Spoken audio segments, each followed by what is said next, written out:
The moment of creation is a form of magic, where an off becomes an on, a 0 becomes a 1, then another, and another, until, deep in the complexity, you discover order, speed, reliability, power.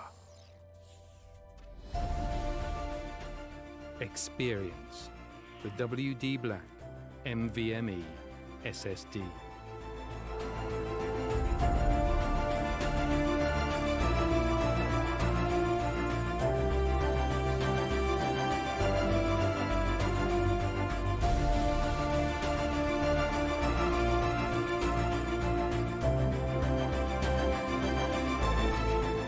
Fueled by darkness.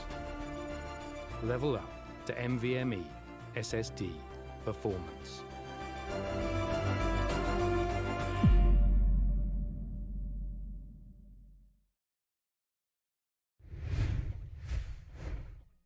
What is up, everybody? Welcome back to the WD BLACK the Esports Club Pro League for Rainbow Six Siege, supported by Ubisoft in association with AFK Gaming. I'm your host, Foxtrot, and joining me is my co-host and a very dear friend, Baba Gusta, and Eisen on the back end. We will be headed with the Phase 1 ending today. In fact, this is, at least in of sorts, the finale that we happen to see our Phase 1 teams happen to go through in the qualifiers for Season 3 right now. It's going to be the first match coming up, Ultra Instinct versus Jet Reviewer. It's going to be on a very old favorite, Oregon. We've seen this map come up quite a bit, but before we get into the match, Baba Gusta, anything you have to just throw some shine on, at least as to we've seen Ultra Instinct play out before, just as to how we've seen them play, and even we've seen them play on Oregon. So going ahead into this match, we're definitely having some homework done on this. Baba Gusta, please enlighten us on that fact.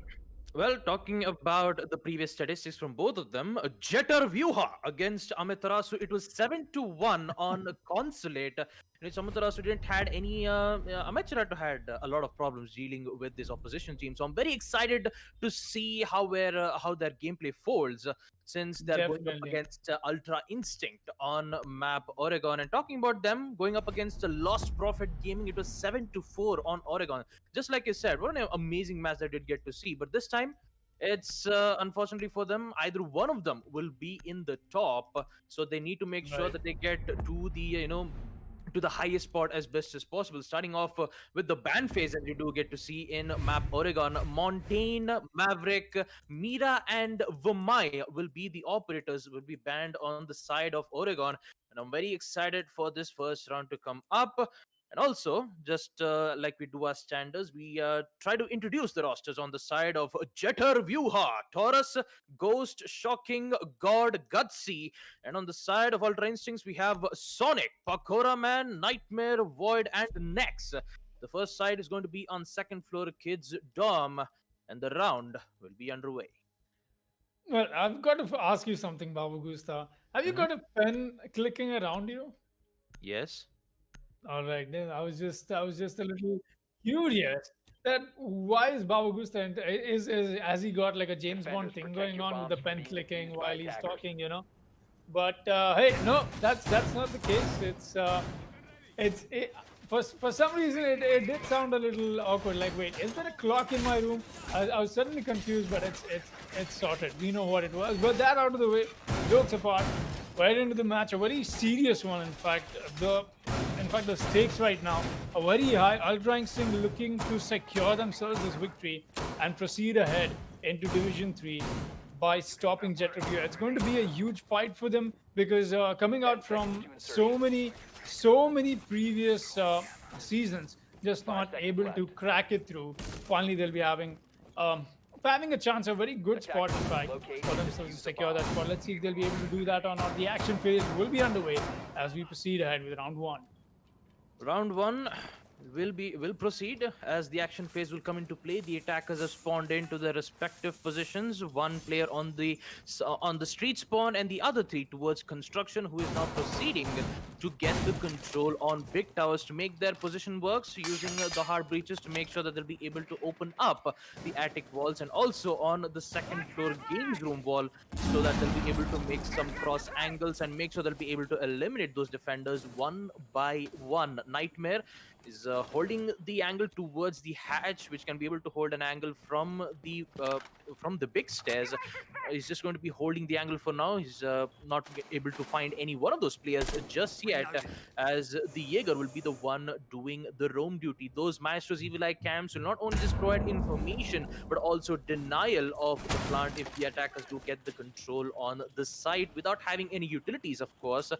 But for now, it's just the drone works from the attackers. Knight will be able to find one specific player, in which the Hibana will be used a total of 3 flashbangs. Decides to go for a peek.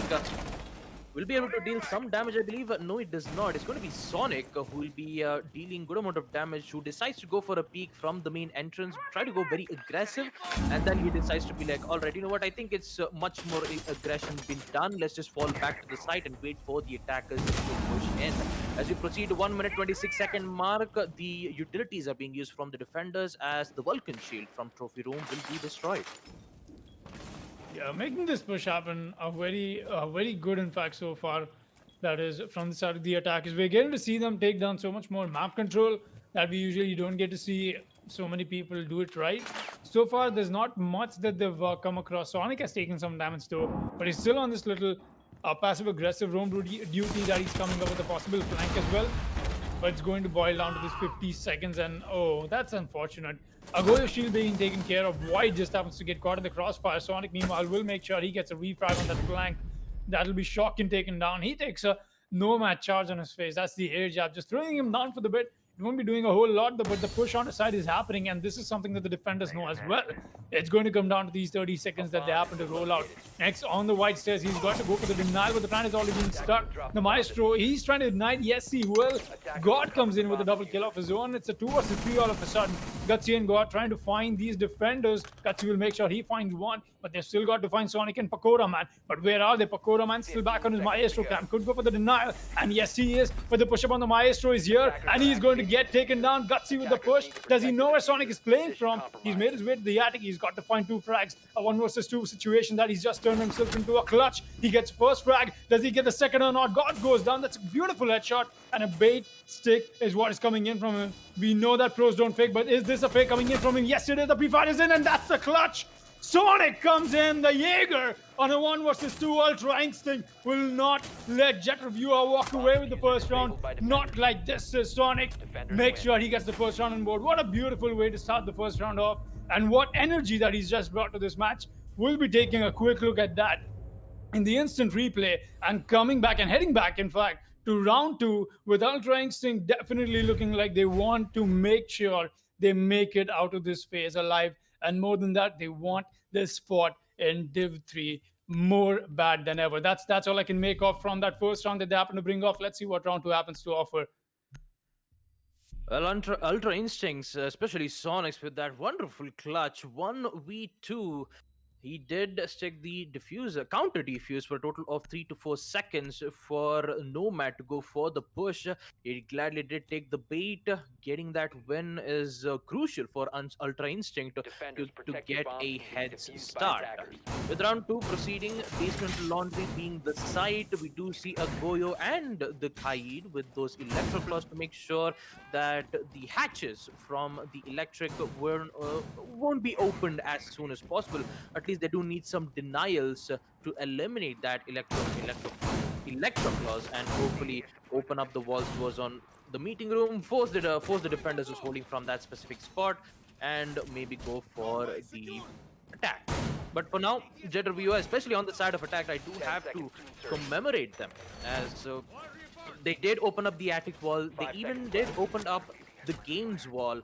Unfortunately, Zofia, not having the impact needs to destroy the Maestro Cam, led the failure of the plant. If that Maestro Cam was destroyed, or if the Zofia was trying to bait that maestro camp to take out Ace, it wouldn't have happened in the first place. But for now, let's just focus on the second round basement laundry as we proceed to the action-based construction site spawn from two of the attackers from Jeter Vyuha. I believe that would be Ghost and God, who's playing Ace and Zofia respectively, as Nex again with the roaming duty with the Jaeger, who's going to be holding on towards the big tower, playing very aggressively and a very risky spot to be in. Decides to go decides to push in, and he decides like too much aggression is not a good cause, so decides to fall back towards the boiler. Shocking with the Ash.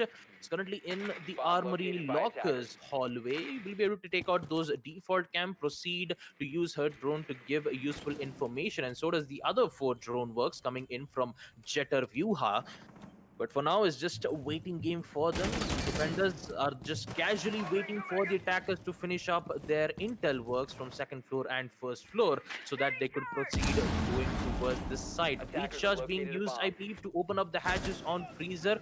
Not quite sure why you wouldn't reinforce that specific hatch towards on Freezer. That could give way much more access to Jeter Vuha to get inside the site, since there is a Freezer hold. Although there is Pakora Man with the Goyo's Vulcan shield being placed, if the attackers do push in very aggressively, they'll be able to eliminate it, so that they'll be able to halt the push coming in from the attackers. Second Hibana breach charges will be used to open up the hatches on the side of meeting, as Ghost with the drone works giving information as best as possible. Well, that information phase is definitely prolonged for quite a bit. The 1 minute mark is being struck right now, and so is the push from the start of the attack. They're trying to make sure that they set the spacing right. That has been off so far. Well, let's see if 50 seconds can change things for them. They've lost the first round. This is going to be a moment of retaliation for them right now. They don't want Ultra Instinct to take away 2 rounds in succession. Not on a map like Oregon. We've got the push coming in any moment now. Gutsy already awfully close to side, in fact. He's already made the push happen from the main stairs. He's waiting for somebody to make a mistake, but that barrel is going to be spotted by Void. That's the smoke. A very, very potent operator. There you go. The toxic waves are already coming out, but God picks up a frag and picks up a double, in fact. 2 kills come out and a third one maybe, but that was from Ghost, in fact. A really good frag fest that is going on, definitely for the side of Jetrabia and not for the side of Ultra Instinct. It'll just be a frag game that Jetrabia will come out to win, that Ultra Instinct was just not prepared for. Honestly, it came down to Ultra Instinct doing everything right and not giving away any early picks. But then now that you think about it, coming down to all of this in the end, round 2 was just not Ultra Instincts for the taking. We could see that very clearly towards the end and the last few seconds and the last 10 seconds for that matter. Not really the best gunfights that we got to see from Ultra Instinct, honestly, and it's just not been this match. It's been so many matches that we've got to see come out from them before as well. We've got to see the players kind of they happen to whip their shots in a pressure moment. Not the best situations that you want to find yourselves in while you are playing at stakes this high. But hey, it's been a long journey for Ultra Instinct, and we'll be looking forward to see what more they happen to bring out. But that was the first 2 rounds, as we've had a small rehost as one of the players had a sound bug, so we'll be right back with the game. But while we're at it, it does happen to speak another thing about the fact that looks like Ultra Instinct really loves to play on Oregon, and somehow their enemies, or rather opponents, don't really mind taking them over there. They've had good amount of practice over there as well. So yeah, one could say it's not only the fact that they've got more of that as a home turf. No, you've got more wards to look out for and more evidence that you can just try and counter strat against a team like this. And I think that is what should be the plan scale for Jet Reviewer, but maybe that things might be going different, because very clearly so one thing that I feel that Ultra Instinct is not able to cross the barrier across is the gun power that is coming out from the side of Jet Reviewer. They're just making sure that they get those frags in, and it's beautifully well done. They've not really emphasized it too much in terms of how they are getting the breaches done, how they're trying to dislodge the attackers, defenders rather, adjacent to side. It's just coming down to gunfights, and JV has been better at them so far. Let's see if Ultra Instinct do come out with with some mind-boggling plays, as I like to call them. But that'll only be a question that the rest of the match can answer for us. That being said, anything you have to, happen to add to us, Baba Gusta, as we proceed ahead and this quick rehost that we have? Well, Foxy, talking about Jet Revia, we haven't seen any matches being played against him. Although Yeah. we do have the tournament single bracket eliminations where Jet Revia went up against Scar Esports on map Oregon, in which the score count was at 7-2. So Jet But Revia, I would say that Jet Revia are prepped and prepared in map Oregon. It's just that going up against Ultra Instinct will be much more of a challenge for them to go up against them. So I wouldn't say I wouldn't count out of Jeter Viha just yet. Maybe they're just they're just warming up in the first round. They're just trying to understand what kind of plays that Ultra Instincts are doing, so that in the second half they'll be able to at least adapt to the situations that they're doing. right. Maybe if they see one of the players going very aggressive, they'll try to tone down the aggression a bit. If there is at least 3 or 4 defenders who decides to hold in, just like you saw on Basement Laundry of Ultra Instincts defense, everyone was at the site. There wasn't any roamers on either the first floor or the second floor. We even did see Jaeger towards on the big tower stairs trying to hold the aggression a bit, but Ultra Instinct couldn't do much of it a lot. So But maybe in Baba Gusta, yeah. something that I'll have to add to what Jet Review happens to come out. We haven't got to see a whole lot of matches coming out from them, at least in this qualifiers. But coming back through the league, there've been players in the Division Three, so they've had a history with the league scene, at least as to how far as we happen to see them go. But after that, there've been some roster changes and stuff, because I do get to see some new names as well in the roster. But it does come down to, yes, I'll have to come down to saying this, that Ultra Instinct might not be prepared for this one, because Jet Review, Okay. they've definitely taken them to their home map. Ultra Instinct is way more comfortable on Oregon than Jet Review looks like. But just from the standpoint of how Jet Review is looking like in this game, they've been very meticulous. We saw them lose the first round, but that was not because of the fact that they did something wrong strategically. It's just that they did not happen to manage time well. It was just one of those moments where you happen to emphasize too much on the roam clear and And forget to, utilities. yeah, exactly, all of that, and not push onto site. So a very silly mistake, but a very fatal one as well. As we did get to see that clutch come out, you really cannot stop stuff like that from happening. Honestly, if a player just decides to play amazingly well, Sonic bringing out stuff like that was not expected by Jet Reviewer. They tried their best. They were in a very advantageous position as well. In fact, it was a post plan, two attackers alive. So much to work with, but just not enough. And that's what makes me believe that Jet Reviewer might just be the ones who might have an edge over Ultra Instinct. I wouldn't say that they'll walk away with the victory, but I'm sure that they'll have an edge over it. But questions will be questions and speculations will be speculations until we head into this match. Oregon is uh, Oregon is definitely come out to be quite the overused map now that we think about it, Baba Gusta. Yeah. Yesterday as well, we got to see it twice, and coming back to day one on the qualifiers, it was being played as well. So yeah, it has definitely come out to be this meme. Just as they happen to see, the meme goes on. The last league happened to be the Clubhouse League, and now we have the Oregon League running. So just some jokes and funny stuff apart from that, it's just statistics that we happen to indulge into after the matches are done. Looking back at our notes as well, everywhere we see the heading, it turns out to be Oregon. So a request: if you're a player, don't pick Oregon. Play something else. Bring out some variety into the map pool, and just have a little fun with the game. It's is something I just happen to believe in. If you cannot enjoy the game, you cannot win it. That's for sure. That's rule number one. You want to win it, you've got to make sure you enjoy it first. So yeah, that being said, Oregon is the map, in fact, and I cannot wait to see what different stuff I'll be getting to see from them, which I haven't so far. Hey, but I'm very optimistic about it. Let's see what they have to offer. Well, Foxy, if we do want to continue about the map pools, I think I remember that it was Bank and Border, which was shifted to Oregon and Theme Park. Bank and Border, there were loads of players who practiced a lot, and then out of nowhere, Ubisoft decides to change the maps, in which it was a very huge one. The players were kind of worried that Oregon and Theme Park wouldn't really fit into the meta, and then looking at the number of matches that we did get to see, Oregon and Theme Park is widely played. And Coastline, it's very less, because most of the time we do see Coastline being played from most of the teams, and Coastline has been decreased.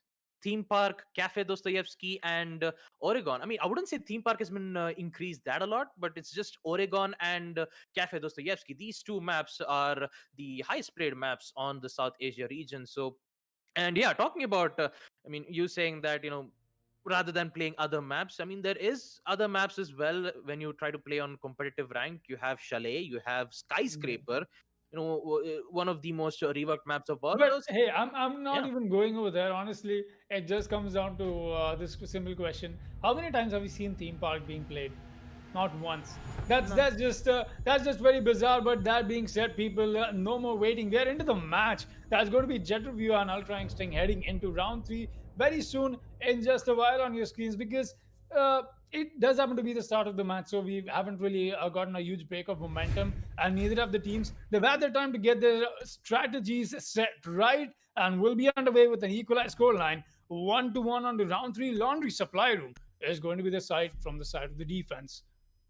Well, we are back from the rehost, ladies and gentlemen. Round 3 will commence, followed up with 6 pick from Nex and Gutsy, the Nomad to the Thatcher, and the Vigil to the Jaeger. Having that ADS is very important to give protection to the deployable shields, and fortunately, we have some major disconnects coming in from both the teams. It is unfortunate, but still the man count still remains the same, 4-4. It's been a long time since I've seen Echo being played, since he was quarantined for the past season of Shadow Legacy. But this time on Neon Dawn, I'm very excited to see Echo being played with some major nerfs, that his yokai drones is no longer invisible. That is a very huge nerf for the Echo players out there.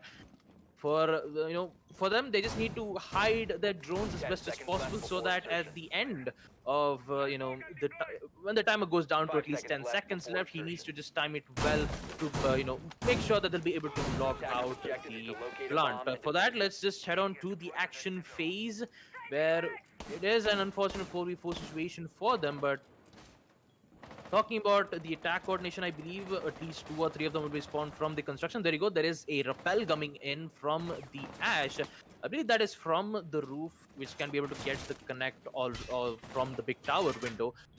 And the other one should be technically this should be the Hibana with the Excaros pellets to open up the hatches on meeting, main lobby, and the third one should either be on Freezer. Those 3 hatches are very important, and since Hibana did get her latest update where she can be able to open up 4 hatches instead of 3, that is a huge boost, and also a very good rework in which you'll be able to customize on how many pellets you want to use on a particular hard breach or a soft breach.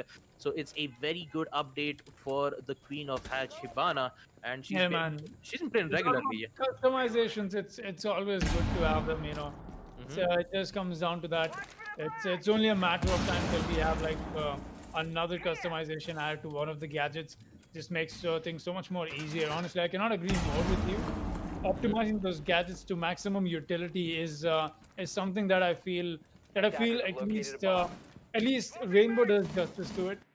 Something I love about the game. Honestly, that's just my 2 cents on it. But going right into the game, a minute and a half left, in fact, and we haven't really seen a whole lot happen from the start of the attack. They're still very busy, the scouting, getting the information down. We've seen them do this. Jet Reviewer, they're lacking a man, but so is Ultra Instinct. They started off on a 4v4, and now they're looking like they might be able to find themselves in a 3v4, because there's a fight that Jaeger has got to pick with the Hibana any moment now. Taurus still watching this angle. Oh, he's going to go wide, but he gets taken down. That was an angle that Nex was watching. He made sure he took him down. A 3 versus 4, like I said, that we'll be finding ourselves into.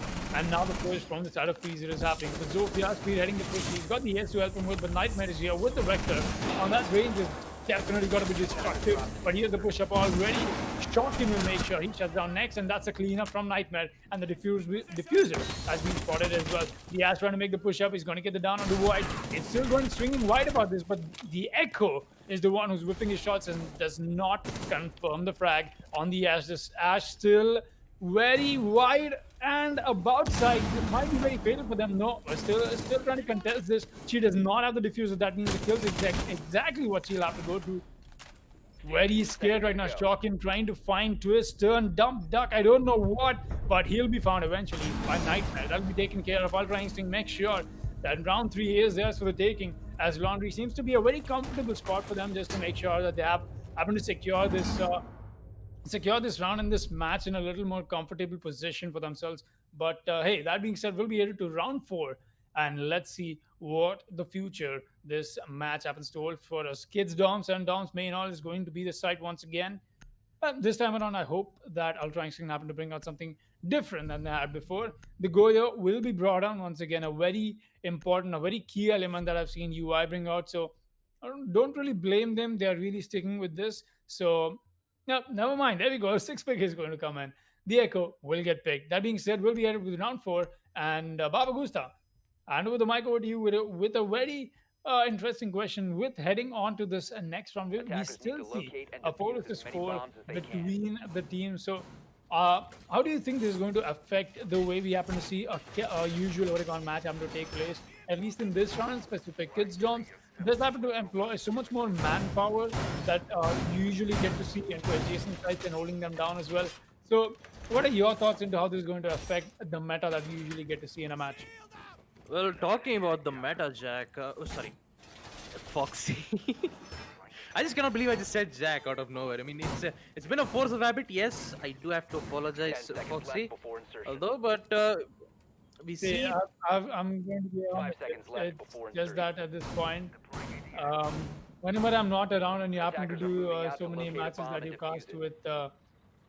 cast with Jack, it's almost as if you are caster cheating on me, and then you happen to rub it on my face by calling me Jack. That's not Augusta. All right, it looks like we will be going to our Rios, quick Rios, while the players happen to sort something off because we just did see Pakora man happen to join up in his opponent's team. So hey, that's not the way this game goes, right? I'm sure that's not the way it does.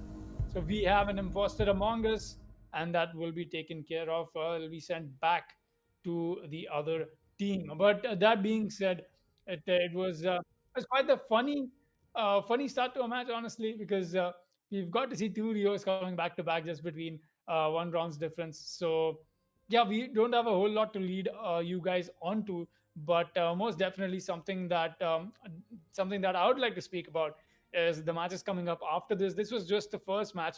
Ultra Instinct and Jetta Viewer. Then we have Wolf from ID Sports and Venus Esports, and then my personal favorite, the team that I've got my eyes on, Team Clickbait versus VES. It's definitely going to be an interesting series of matches that we happen to see today onto the phase 1 of the qualifiers. But yeah, just the way as it happens to be, we'll quickly be finishing up with an admin Rios and going into the match. As hey, it did start off a little energetically. I would say that's not the correct grammar, but that's exactly what I'm going to be rolling with. But then we had a sad disconnection issue rather, and I had to go for a quick rehost. And here we are once again, just blabbering about what went down. I don't really blame it though. Honestly, it's actually fun having a discussion with Babu Gusta. Always very good company as to breaking down some elements of the game.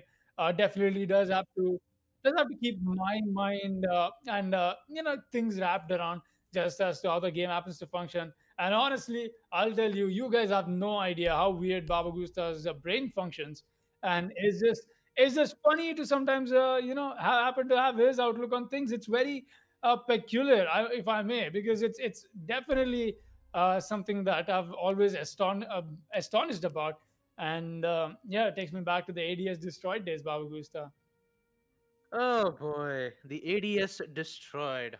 When was that? It was almost around like 3 years. Isn't that right, Foxy? That I is, still, that is the first time, in fact, when Baba Gusta happened to play competitive Siege. yeah, I still remember our the name of our team used to be S. Dot Clan.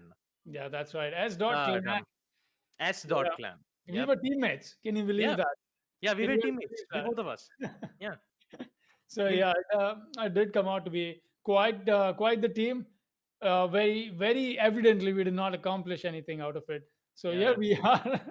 I, Here I we are not playing, but just being right in front of you. But hey, it's honestly no complaints. It's amazing to watch these teams play and keep my inner fanboy of the game of Rainbow Six Siege always happy. Just witnessing all of this action going down in our very own South Asian region. So that does come down to a very happy moment, appreciation moment for all of the players out there that participate in the tournament, in the league for that matter. It's amazing to watch you guys play, and we, at least me and Baba Gusta, always look forward to seeing you guys bring out some amazing clutches, some amazing aces for that matter, some 4Ks and whatnot. That's I think that's just the sweet part of season we all love to see. That being said, almost everybody is in the lobby and will be headed into the game very quickly. So we'll not be keeping you guys waiting for longer than this. It does come down to this little technical difficulty that the players happen to be facing. We don't really blame them. It's just what it is, and we'll be headed into the game quickly enough. Once again, apologies for the time that it's been taking. But coming back to the question in hand, Jet of Viewer, in fact, my say on them was they'll be coming back stronger. But Ultra Instinct actually came back with a better round and a better performance, at least going into the first round consecutively after the rehost. They had a little time to just, try and get themselves composed, get their strategies done right, and that I think that was enough. That was more than enough to get their composure right, and they are trying to fix themselves up. Round four is in fact going to be underway. We'll be headed into the match, people. 2-1 is going to be the scoreline, and we're headed onto kids' dorms and dorms main hall once again. Finally, with all the players joined in with after a total of two rehosts, again, we do apologize for the inconvenience, but we are back. Second floor kids will be the site. We do see an interesting choice of operator picks from the defenders side, as the Maestro and the Echo, both of very powerful gadgets, will be available as the site will be on second floor kids. Smoke gas canisters, mutes, jammers. Maybe we might see a mute having an MP5K submachine gun with an SMG-11 in hand. Quite an interesting a very interesting picks coming in from the defenders, and answering Foxy's question before when I tried to mistake him as Jack, I do have to talk about the meta which has been going on Operation Neon Dawn. It's just that many attackers, especially many attackers, are very aggressive when it comes to the execution phase, knowing that there isn't any deployable shields. The positionings from most of the defenders won't have a deployable shield in them, because most of the time it's always been destroyed, which in fact having a intel gadget like the Maestro's EV cams and the Echo's yokai drones will be much more of an effect, because the Maestro cam requires an explosive ordnance or a sledge's breaching hammer to destroy that device, so that they'll be able to plant in without being able to deal any problems. Even if you do throw a smoke grenade right from that Maestro's EV cam, it is technically a see-through. The Maestro cam even will be able to see through the smoke to find exactly where his positioning is, use the lasers to eliminate him and get the kill. So all in all, for the attackers, their main aim is to be very aggressive as best as possible to make sure they'll be able to get those wins as soon as possible. And since Vomai has been banned, they have to rely on Jaeger, in which it can only take out one utility rather than taking out three utilities all at once. And also it has a cooldown for 10 seconds. It will be very difficult for the defenders to take care of their utility, so they need to be careful of their own life. Sonic, with the roaming duty, he will be currently in the freezers. He's just going to wait for the attackers to make their move so that they'll be able to eliminate him as soon as possible. Meanwhile, in towards the attic, we do see the Hibana's breach coming in towards the attic. One with the angle and the second an entryway towards the attic. It will be breached. Although the ace with the Son of Breach charges will be used, however, on the games room to give them access and also get an angle. Attic hold, they need to be careful as a total of 3 flashbangs will be thrown. It looks like a total of 2 flashbangs will be taken out from the ADSs, followed up with the Axis breaching charge to remove any utilities right from there. That would be one of the Maestro's evil eye cams, and another. there may be another breach, barbed wire. Talking about the first kill is going to be Gutsy, eliminating Sonic, who decides to push in from the basement stairs. And Gutsy gets another, eliminating Nightmare. Looks like Jetruviva has a chance. 5v3 situation. Sonic and Nightmare eliminated. Gutsy is slowly pushing towards the games room side as the deployable shield will be destroyed from the Sophia's impact nade. Gutsy is already in sight in towards games room. The defenders have no idea. Actually, they have with the SMG-11 eliminating one, but here comes another refrag. A shocking, and Hibana gets 2 kills, but Pokora, man, oh my, what an angle, eliminating Ghost right off the bat. But still, God will be able to recover the diffuser and decides to plant in safely. And whether it's going to be a post-plant situation, the push comes in with Alda in towards the white stairs. 3v1s between finds 3 players, but unfortunately, he's not going to be able to find anyone just yet. Jetter Vyuha winning round 4 second floor kids. As we take a look at it in the instant replay, we will proceed to round 5. Jetter Vyuha is not out of the game just yet. 2-2. The score is equalized. Round 5 will proceed, and the site will be on second floor kids dorms. Well, turning out to be quite the tough fight, and that's exactly what I expect coming out on a map like this. I don't really blame them, and I don't really blame the situation. It's come out to this map, it's come out to this fight for that matter. Phase 1, the finale of sorts is at least of sorts, like I said. It's definitely going to be an interesting match. Round 5 will be underway. We've got 2-2 score and an equalized scoreline for that matter. As we happen to proceed ahead onto round 5, kitchen and dining hall is going to be decided. Does come down to say that hey, kitchen and dining hall maybe not the best and not the most viable of sorts, because we've seen teams come out preferring the meeting room site as well sometimes around, and it just happens to be one of these comfortable sites that teams are teams are liking to say rotate on. But if you'd ask me, meeting is a little more preferred by me because you happen to come down with so much more dynamic and isolation into the map.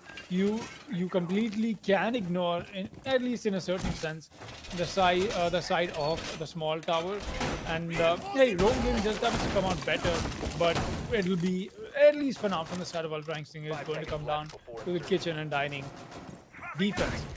We've got the setup already happening in Nightmare with the reconstruction of the entirety on the site. It's just going to make sure that everything is taken care of on the side. You want to make sure all of that reconstruction is right. The rotations are working well and good as the action phase is already underway. We've got the attacker is already pushing in, and unlike last time, this time around, I hope Jet Review happens to put up a little more speed, at least to what they usually happen to bring out. They've invested too much extra time, honestly. So much time that just happens to go down in them trying to gain information as to how everything's just looking on the site.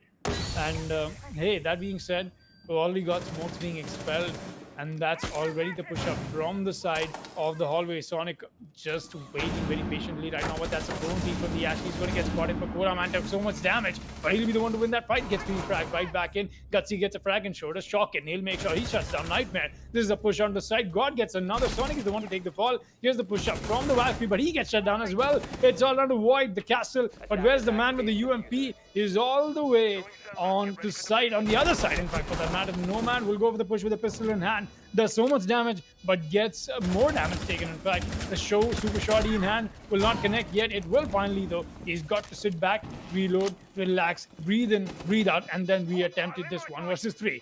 Making his push slowly happen, the reload onto the Nomad will come into place as well. 20 seconds and counting. He's got to make this count. More importantly, he's got to bring these frags in. Does not look like he'll be able to beat the clock. Not only does he have to find 5 angry attackers, but he's got to find them in time. He won't be able to shock in.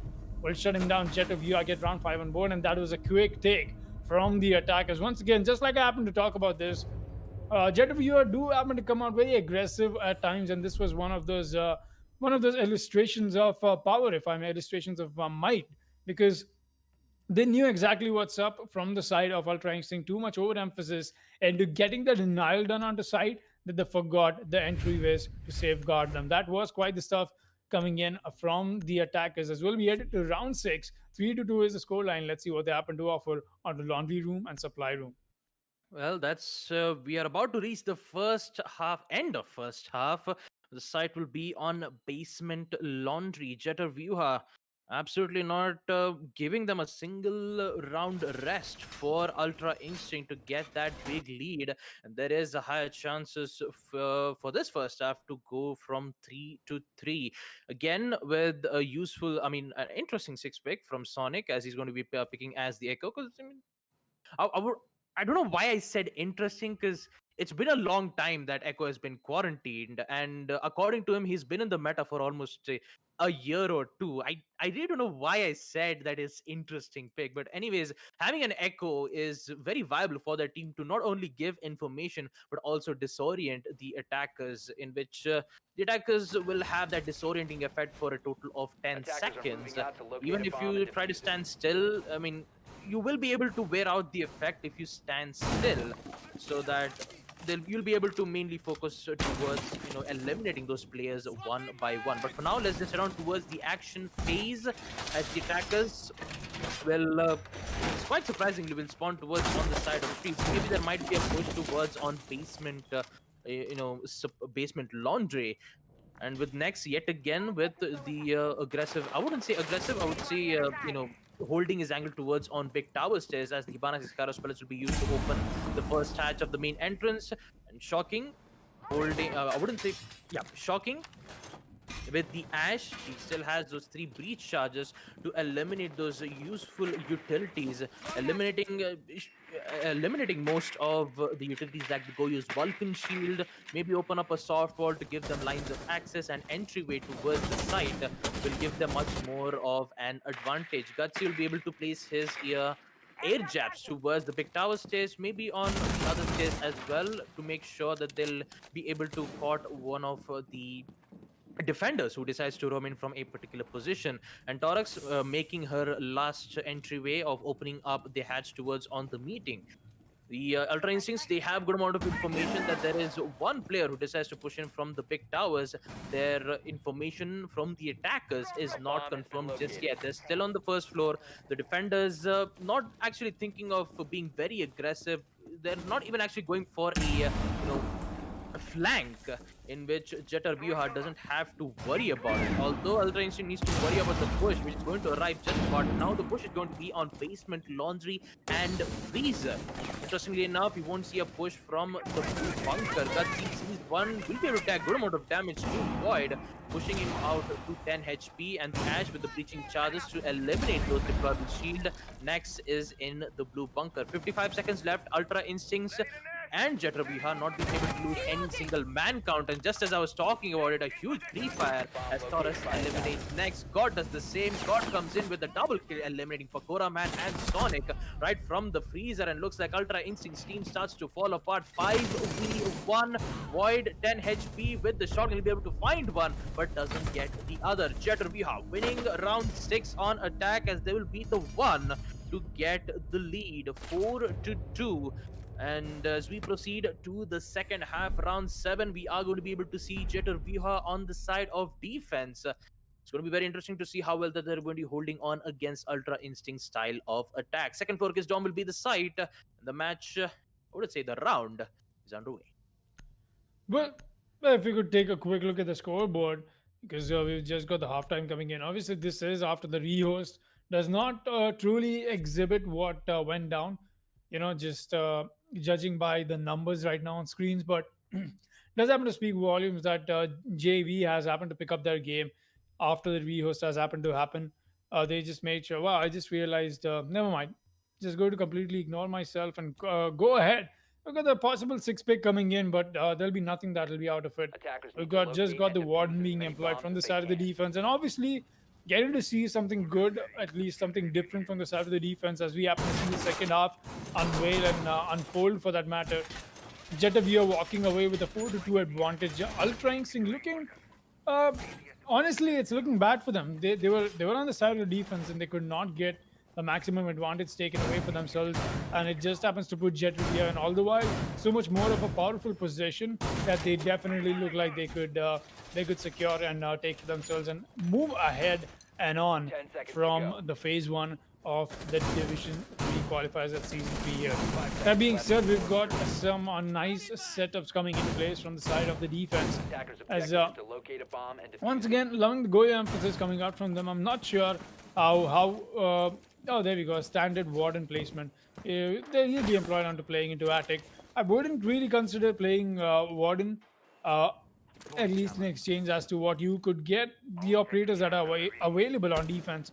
But I don't really blame him. He's got a nice gun, a very comfortable gun, if you'd ask me. I love the MPX, and it just happens to come out and speak volumes. But we'll be going ahead with some classic setup already happening from Sonic. He's just going to make sure there's a quick pre-fire coming in from his side, but nothing more than that. It's just something to scare off the defenders. Got some holes in the floorboards made from them as well, just to make sure they hear who's creeping up on them from the white stairs. But right now, it's just the information phase. Sonic is getting the work done, trying to dislodge the mute jammer and mute, for that matter, mute himself. It won't be him. It's just going to come down to him going for a rappel game. It's the waiting game right now. I don't really blame him into using up all of this time just to make sure that he has his utility and his purpose fulfilled. That's exactly what we're all here for, as we'll be proceeding ahead with the 1.5 minute mark being hit slowly into the match.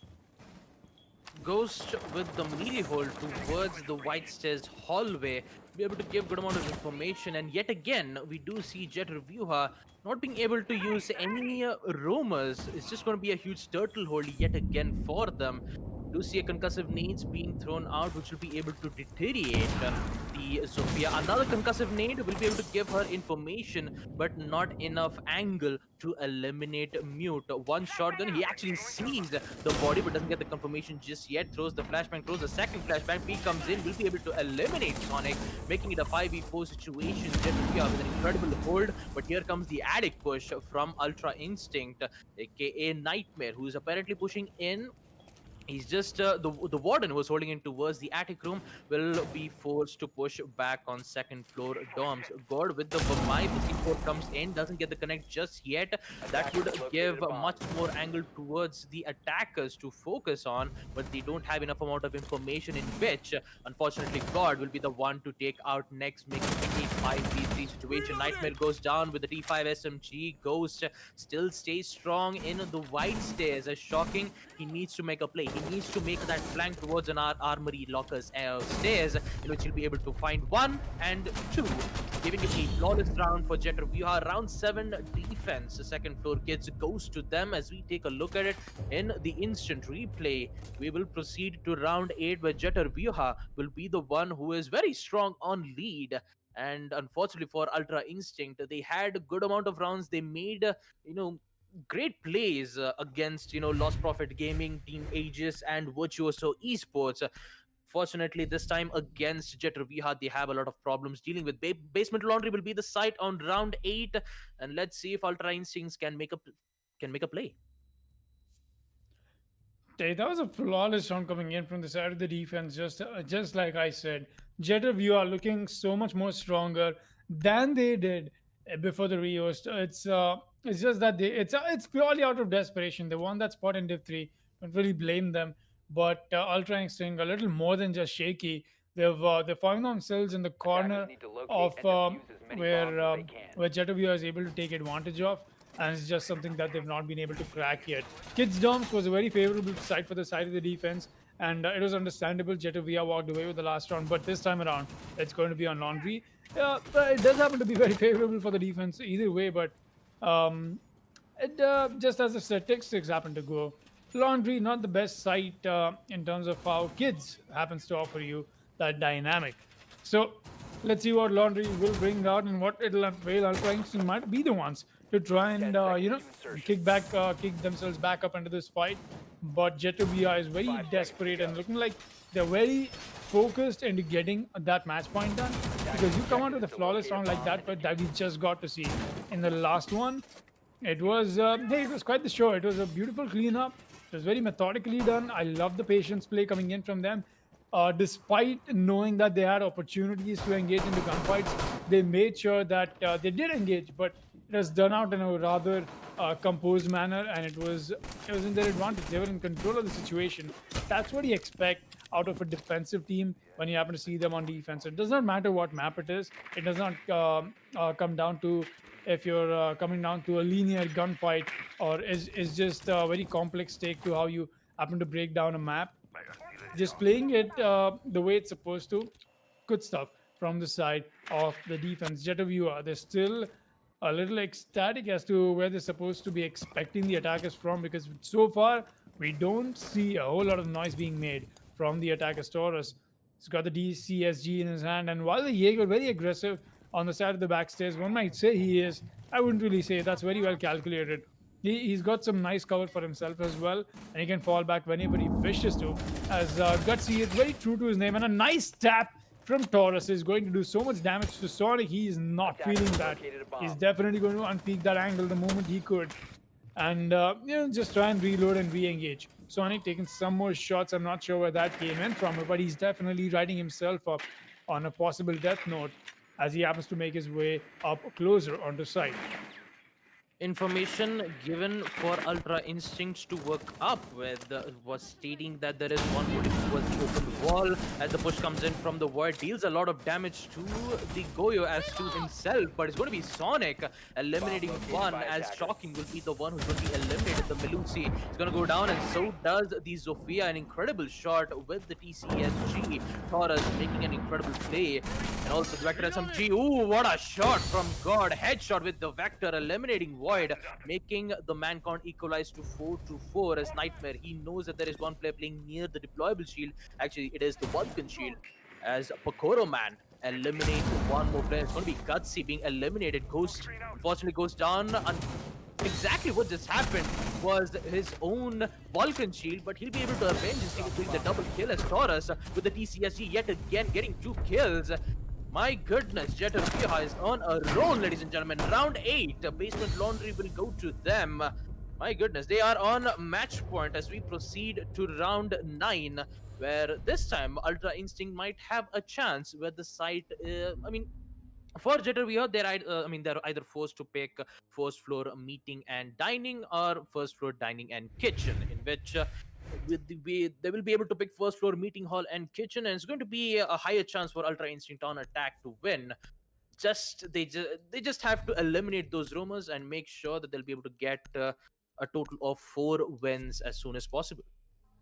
Hey, first things first, loving to see that we're getting to see meeting room and kitchen come out to be the site and not kitchen and dining. First things first, that's out of the way that JV is going over there. What I would like to point out is Ultra Instinct has once again come out to kind of trip on their own mistakes. Just as to how their attack happened to go down, just not investing enough time into it, and just not getting the right kind of utility burned out happened to cost them quite a bit. When we happened to move towards the end of the round, it put them in a situation that Jetuvia could not only exploit them but put themselves up on match point, set themselves up for a very good possible victory situation right here, right now. This could be it, Baba Gustav. We might be seeing the last round of this match, but will that be the case or not is exactly what Ultra Instinct happens to leave us to question ourselves and this match out of, for that matter, which we'll find out in just a bit. Once again, a very good setup that we get to take a very nice look at as well. Just getting an overview as to what is going on. What is going on into the Jetter. We are working as this really good network between them. They've got, and by network, I don't obviously mean the ping system. I mean the strength between the cohesion between the teammates, the synergy that they happen to bring out between each other. But that being said, match point is theirs, and this match looks so much more for the taking. It only happens to come out from Ultra Instinct if they happen to differ on that statement. The push will be in. We've got the tower control being established from the attackers already, while the Milk Van, I call it Milk Van, it's just funnier to call it Milk Van push onto the balcony, will also be happening from the sledge. And once again, we're getting to see a huge emphasis in terms of soft breach from Ultra Instinct, but I haven't got to see that being used for something that would eventually help them going ahead into the round. It's just coming down to these early engagements they happen to be taking and losing and not being able to capitalize on them. There you go, C4 is going to get expelled. That's a good waste of utility, at least for the attackers, to take a breather, because Jetta Viewer will have one less C4 to work with. Not just one C4, but also the Jaeger's ADS has been destroyed, which would give a frag grenade to be thrown to eliminate those Vulcan shields. Two Vulcan shields will be destroyed, and talking about it, Ultra Instincts will now push forward to eliminate those operators. Pokora Man using the air jabs to make sure that the push would not happen as the extreme push comes in from the Sonic, followed up with that concussive nade, eliminates Ghost. Can be able to get the second? No, he does not. Goyo is still holding to the side of second floor kids as best as possible, but no, he's just going to fall back towards the side and wait for the attackers. Give the control for the attackers of that specific wall, in which they will now proceed to open up, make vertical lines of sight with the help of the Screeching Hammer as well as the Zophia's impact nades. A lot of utilities will go to waste as a total of 2 Vulcan Shield has been destroyed from the defenders, and since they don't need much more breaching, they don't need much more explosive except Castle's armor panel, in which next will be able to find one, eliminating guard as he decides to push in from the meeting room. The attackers now have the control of meeting, but does the Jackal knows that there is the bandit slowly pushing in towards the meeting. Pokora Man going for the plant. You'll be able to see it. He's going to eliminate it, making it a 3v4, a grave mistake as Sonic goes down with the UMP. A refract comes in from Nexus as he eliminates Taurus. Gutsy back again in the hallway, which would connect towards the meeting. And next will be the one who's going to proceed to go for the plant. No smoke being thrown. Shocking! TCSG followed up with the secondary pistol to eliminate Void. But here comes the post plant from Ultra Instinct. This might be the time where Ultra Instincts can get their points up. Gutsy sees the head, doesn't get the connect. Next with the triple kill, making it 1v2. It all goes down to Shocking with the TCSG and a pistol in hand to make his play. I believe he doesn't have any pistol left, but that pre-fire through the wall will be able to deal huge amount of damage to Nex as he starts sprinting in towards the meeting room. But he'll get caught up from Nex instead. Ultra Instinct will keep their round alive, winning round 9 first floor meeting room. As we proceed to round 10, and also we take a look at it in the instant replay. Round 10 will be underway. Jetter Vyuha still on match point. The site will be on second floor kids. Well, there we go. A nice breather for Ultra Instinct just to try and get themselves up and running into this match. But 6-3, it's still match point for Jetter VR to walk away with whenever they want to. But maybe Ultra Instinct might come up with a possible comeback. They're only 3 rounds away. But now that I talk about it, it's 3 whole rounds, a long journey, in fact, that they'll have to climb onto, because it's going to come down to winning every single one here after this for Ultra Instinct, and that is a difficult task for anybody to mount on while they happen to be on the attack on Oregon. Coming up with the setup already, Taurus has brought out the Goyo once again. And not the teddy bear, Taurus. No, dude. No. Not. Why would he destroy the teddy bear? I get the lamp. It's okay. Just, not the lamp. You get the lamp, not the teddy bear. You're getting the drawer as well. You're breaking the drawer. I don't really mind. I'm not a huge fan of carpentry, but not the teddy bear. That's just my point. It had brown eyes as well. So... It's really cute, that a brown-eyed teddy bear. Not the teddy bear. That's all, man. That's just all. think of it as a lucky charm. That's why not. Yeah, why? It's cute. It's cuddly. It is cute. It is cuddly, and also I actually kind of stole the line from Vamai where he said, "Think of it as a lucky charm." But yeah, I think I just stole a line from Kowalski from the Penguins of Madagascar. Cute and quite cuddly. That is I'm just getting drifted away on another completely another tangent, which I will stop myself to. I'm going to be very excited at the end if you try to say Baba analysis. I'm going to be very happy to say that, because why not? Yeah, honestly, see, every single time we happen to go down to the relive the moment, and while I happen to be the host and you would have the analyst cam coming up. Every single moment that came up, I took everything in me to not say that. To not say Baba Gusta analysis. No, and sometimes I actually think if Skipper from Presentel to KX Vector Sports happens to say that to any of his teammates, because he is Skipper, right? Skipper, Kowalski, no, never mind. We're just going to go ahead. Skipper does happen to be the... it's going to be an interesting take on this conversation that we'll catch on later. Because you still got Hibana. He's going to go with the breach because I'm I'm not sure what Gutsy was trying. I think he's just like, hey man, we've got so many changes with this patch that who knows what is changed. I might as well try a mute jammer trick if it might work. Just from the sheer luck of it, but it did not, and he's just going to fall back, and so will God, as there'll not be much done. And it's honestly that's exactly what it seemed like. It's you just trying his luck. That man, the patch notes have been long to read. I don't know what's changed. I might as well try a mute jammer trick. Well, it clearly does not work, as we all know for sure. Now, 50 seconds left, and we've got the push happening from the side of the attackers. But there's the mute. He came out with the C4 play from below. This could be influential for them. This could be, in fact, round taking if they happen to make this work. He's playing in a really good spot, but no, there's the attacker. Next is in the position to get the kill. Gutsy will get taken care of. That's the headshot. Shotgun is here to collect that refrag, but he does not know where the Ash is playing.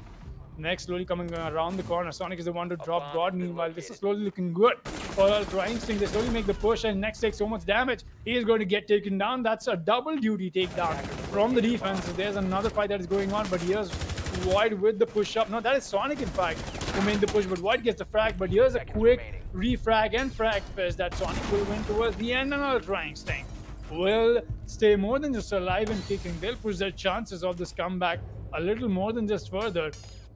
And hey, we'll be taking a quick look at that in the instant replay as we're headed to round 11 with Ultra Instinct slowly catching up to where Jetter Viewer happens to stand 6-4. Still on match point is where is Jetter Viewer, but it might be a little too late for them to try and wake up. They've only got 2 more rounds that they have this advantage of sitting on a match point. It's going to come down to the overtime. If Ultra Instinct does happen to take us there, let's see if that's going to be a question or not. Round 11 will be underway as we're headed to Kids Doms and Doms Main Hall.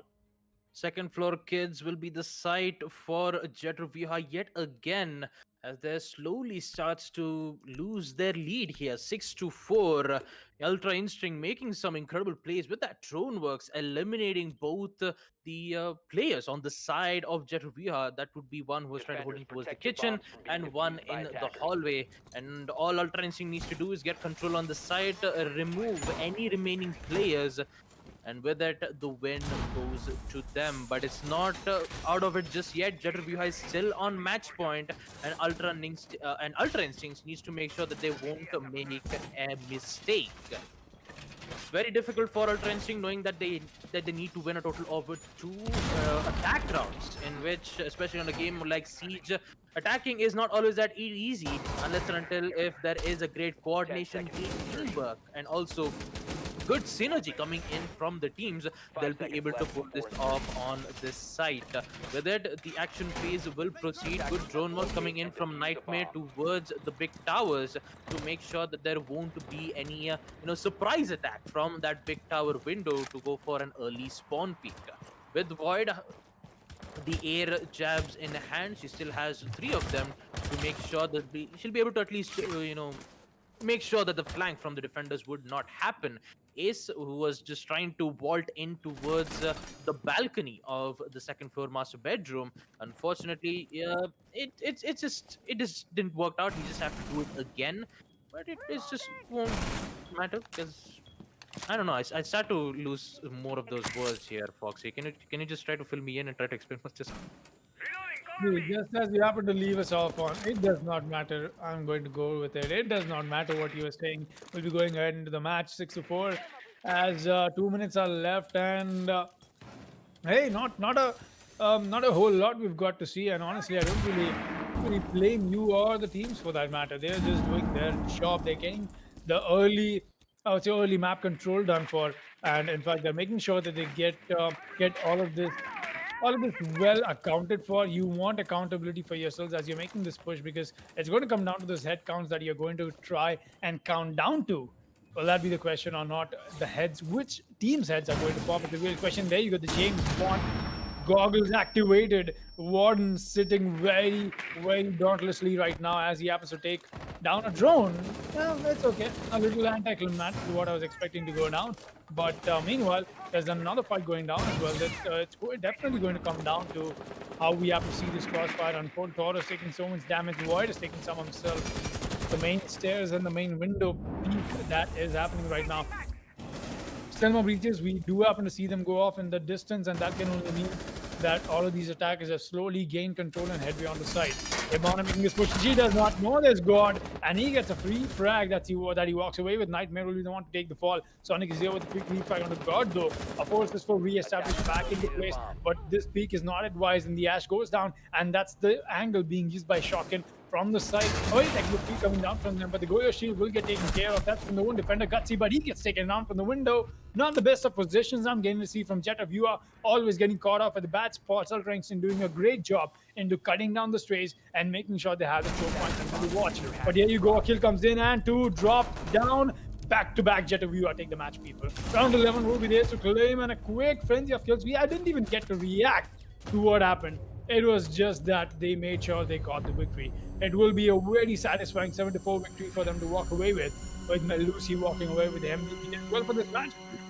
Does happen to add up to some other variables because we did have 2 more Rios, but say on the screen, it is what it is. It's quite the match we got to see, and happy as Jet Rubia will be the first ones. And there you go, Shockin with 11 frags himself and God with 8. We did get to see God perform quite a bit well, honestly, today. It does happen to be one of his better days of performance. But hey, that being said, it was a fun match that we got to witness. So we did get to see that hint of comeback from Ultra Instinct, but sadly, this is just not the day for them today, and this will be another qualifier. They'll not be making it through. But they've got another chance. That's exactly what I'm trying to say. Phase 1 is what is out. They are not completely out of this competition yet. And we'll be taking a quick look at the highlights of the match and reliving the moments right now on your screens. That is live, people, as Baba Gusta will walk us through them. Well, let's just walk us through, shall we? Starting off with the first half, it was Ultra Instinct who did get a heads-up start with an incredible 1v2 clutch performed from Sonic. The only problem was at after the second round, where Basement Laundry was on the site. Most of the time, Jettervia always gets those early kills, and then Ultra Instincts are forced to be in a 1v3 or a 1v2 situation. The bodies when it comes to Ultra Instinct starts to drop a lot, due to which God was the one who was making those incredible early peaks and also double kills to make sure that they'll have at least one side of the site secured, so they'll proceed to go for the plant. Unfortunately for Ultra Instincts, when it comes to gunplay, they could not handle those gunplays at all. Although I do have to appreciate Pakora Man having those map awareness to using map awareness to his advantage, right. Using the bailiff shotguns to make lines of sight, make sure that if there is any particular player who decides to plant the diffuser, will be able to eliminate it. That's the reason why you would always see the attackers, most probably planting towards the desk to make sure that they would either not get C4'd or, the Alda try to get those shot as best as possible. And talking about the first half, it was just Jetrovia all the way, winning 4 attack rounds, even on second floor kids and basement laundry. That was huge for them to get that very strong lead. Followed up with them also winning on 2 defense, second floor kids and basement laundry. It was they were on match point, but Ultra Instincts were like, we did make some mistakes, but we're not out of the game just yet. They decides to make some incredible plays on the first floor meeting itself. We did see some, split pushes coming in. One, I believe, one pushing in from the attic, one pushing in from the priest wall of the games room to make sure that they'll be able to take out those deployable shield. The C4 in which the defenders threw was a huge mistake, because not only he wasted one utility, but also took out the Jaeger's ADSs, in which it did give them the opportunity to at least block at least one of the attacker's projectile, but unfortunately it didn't work out well. But in the end, in the second half, they did perform it extremely well, Fox. But what I really think is the fact that Jetterviewer, they made the magic happen, if I may. They made the magic happen towards the first half of the match. The second half was just them playing with their strengths, making sure that they try and shut Ultra Instinct down wherever they try and step back up. It was the first half of the match that brought out extensive stuff from both the teams. It was just that Jetterviewer had God and Shockin, both of them doing so much more heavy lifting, that it did come down to a very simple fact that, hey, you've got 2 people doing the killing for you. What else do you need? It's just a simple question of that. God did come out with a lesser kill count than what we did get to see his counterpart bring out, but it does happen to speak volumes. Or you come out to be that impactful fragger and just not a brain dead fragger as we usually happen to make fun of our friends. No, that's not what God happened to bring out. He happened to bring out a very impactful fragging potential for his team, and I love to see that. Love to see plays like that. Who doesn't? In fact, that was just the first match, people, and quite the match. Did happen to take a lot of my concentration. In fact, usually we happen to see a match like this go down. It's almost as if I've finished two matches or three matches for that matter. But that was only the first match, people. Ultra Instinct versus Jeter Viewer. We've got another match coming up on your screens in just a bit, and that's going to be World From Esports versus Venus Esports, also on Oregon. So it's been quite the Oregon league. I don't really blame the teams, but my request still stays on. Humble request: stop playing Oregon, people. It's really getting boring. But hey, that out of the way. That was it from us, people. The first match, that was that Ultra Instinct Jet of VR. Ultra Instinct put out a good attempt from them, but it was just not enough to crack the shell of what Jet of You happened to bring on board. That'll be it from me, Foxtrot, and my co-caster Baba Gusta, and our admin Eisen, and we'll be joining you guys in just a bit across the short break with the second match for today. Stay tuned.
What is up, everybody? Welcome back to the WD Black, the Esports Club Pro League for Rainbow Six Siege, supported by Ubisoft in association with AFK Gaming. I'm your host, Foxtrot, and joining me is my co host, Baba Gusta, and our admin, Eisen. And we are here to witness the finale day of Phase 1 in the qualifiers for Season 3.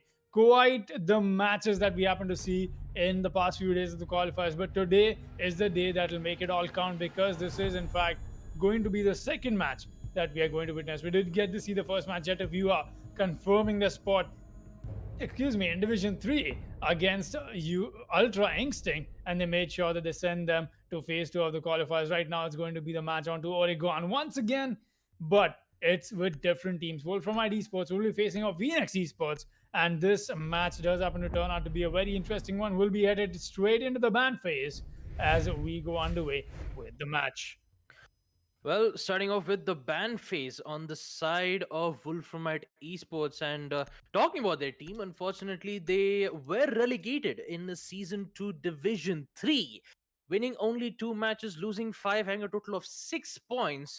Unfortunately, they were forced to be in the qualifier phase in Season 3, in which they did give one hell of a good fight, going up against Area 69 on map Clubhouse 7-3 against Alpha Gamers on map Oregon 7-5. And talking about Phoenix Esports, 2 matches again, the same map Oregon 7-1 and 7-5 against Desync and Fatal Flaws.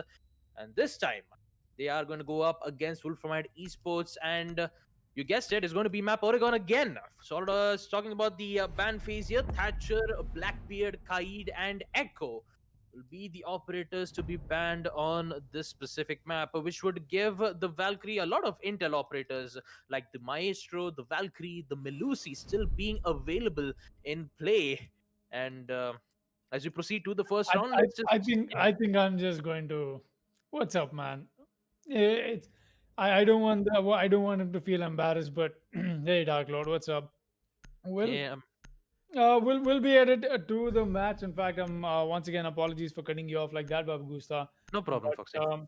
yes, going ahead into this, a quick look at the rosters from both these teams. We got Praxnav, a top contender of the last season for the MVP leaderboard. Hypnotis, Vergix, Botneck, and Ace from the side of Wolframite Esports. While we have Heavy, Pyromaniac, Expansion Tetra, and just as we happen to load the lobby and Attackers need get to to see locate and defuse the look bombs. at the rest of the 2 names that we happen to miss. So Roximo Killer, Heavy, and Dark Lord. Quite the stuff.